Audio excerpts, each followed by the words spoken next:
to Warwick Castle. Hi Zach. Hi Sean. So yes, today I'm at Warwick Castle with Zach. Do you know me as the cyber time assassin? That'll work, let's throw them both in. Or Logan Smith in episode 5. Oh yeah, I got a name that time. And Jason Smith in episode 3. Did I have a name the first time? I didn't Yeah, even know. because not in the actual episode. You guys have to watch it if you haven't. That's You have YouTube. no idea what we're talking about. What are we doing? I don't know, my camera's getting slightly rained on. And yes, it's been raining all day, which is lovely. This is Warwick Castle. Well, this is the back of Warwick Castle. That's Caesar's Tower, the tallest tower. Down at the bottom of it is the mill and engine house. They used to use that to provide electricity in 1894. And then if you move along the building, you've got the Kingmaker, which is medieval, and the Royal Weekend Party above it, which is Victorian. Then you've got the Great Hall, then you've got the chapel, and at this very end here, that's actually the inside of Merlin, the Dragon Tower, where me and Sean got our photo taken like this. But we didn't actually buy it because it was crap. It's fine. There is a rumour, it's not confirmed, that J.R.R. Tolkien, when writing Lord of the Rings, actually used that as the basis for Minas Tirith. That's probably not true. As I said, it's a rumour. You know, because that whole book is based on Birmingham, because Birmingham's amazing. Birmingham is not amazing. Birmingham sucks. You're fired from my vlog now. Sorry. That hill up there, the whole thing is man-made, and they built that in 1068 when the original castle was constructed out of wood. Because that's a motte, and motte just means mound. And up there was a wooden watchtower, and instead of stone walls they had wooden walls down there called a palisade, inside of which was a great hall, barracks, armouries, and it's where all the townspeople of Warwick used to run into if any enemies ever came around. And you can't really see it these days, because in 1602, Lancelot Capability Brown landscaped the whole place and planted all these trees. Because obviously you don't actually want trees in the way if you're trying to defend a castle, because that means you can't see the people who are coming. So when it was an authentic castle, none of this would have been here, just so they could see enemies a long way away. That up there is the oldest part of the castle. Gosh, you're just full of facts today. Here we have our have-a-go archery range, where they're all getting very, very wet, and no business whatsoever. Bowstrings don't work very well when they're wet, because they stretch. Yeah, it's medieval tractor for you. And all the way on that side, there's a trebuchet. This is a medieval siege weapon, dated, they used it in the 14 and the 1500s.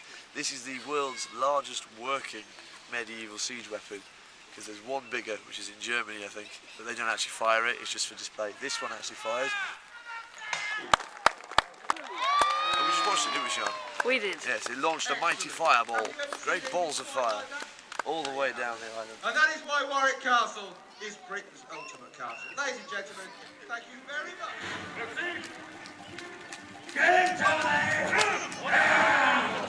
That man currently walking across with the big boots and the ponytail is Tom Lane, the head of the barbarian jousters. I don't know who the woman behind him is. I think that's his wife. I don't know. Anyway, welcome to Warwick Castle, man.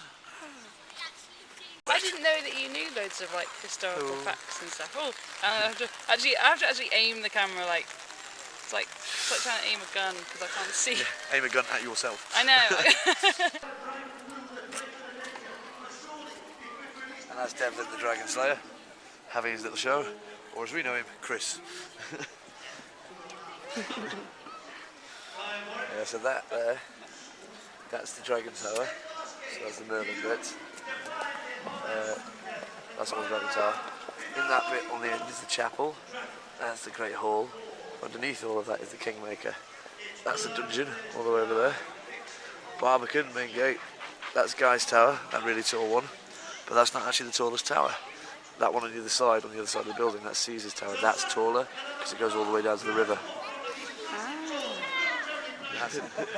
Who cheer for Lancaster?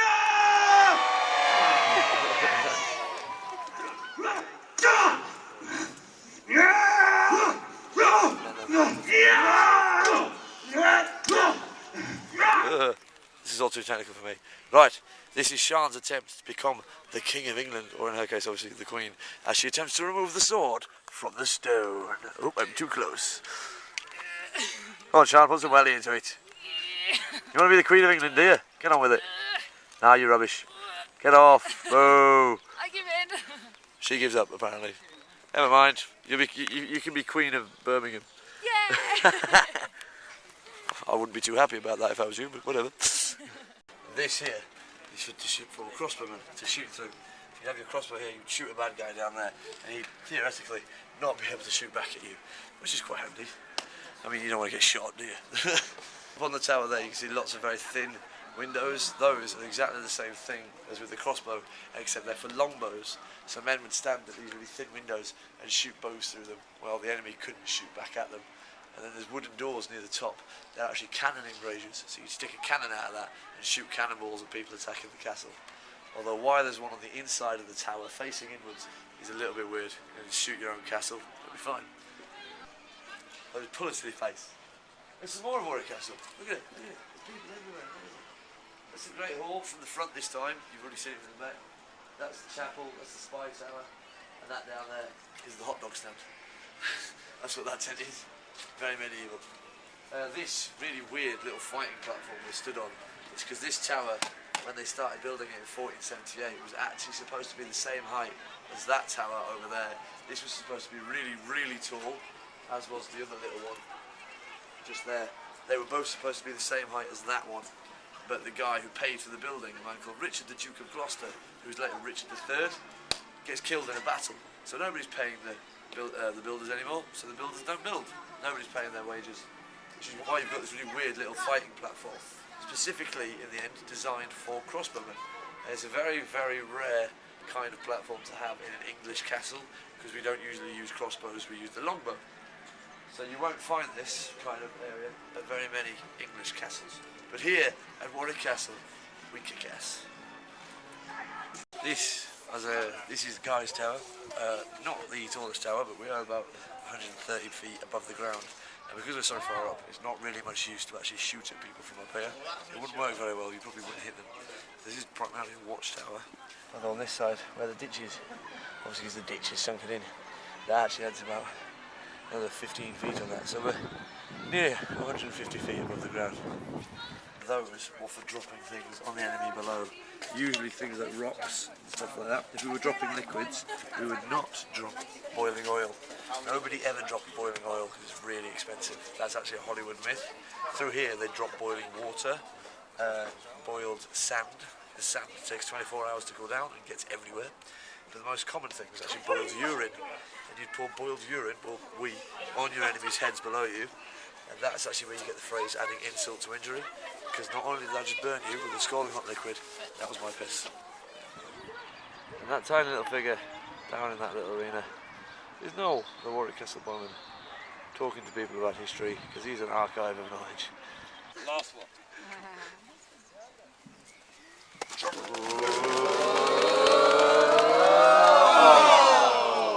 Can't believe I missed.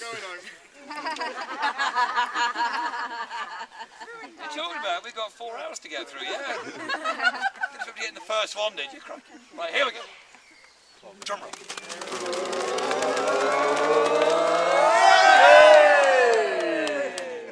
Right, lords and ladies, I hope you've enjoyed it. It's been a bit wet and ready. I hope you've enjoyed today. Farewell now, cheerio. Bye-bye. I love it. I think it's better than the old one.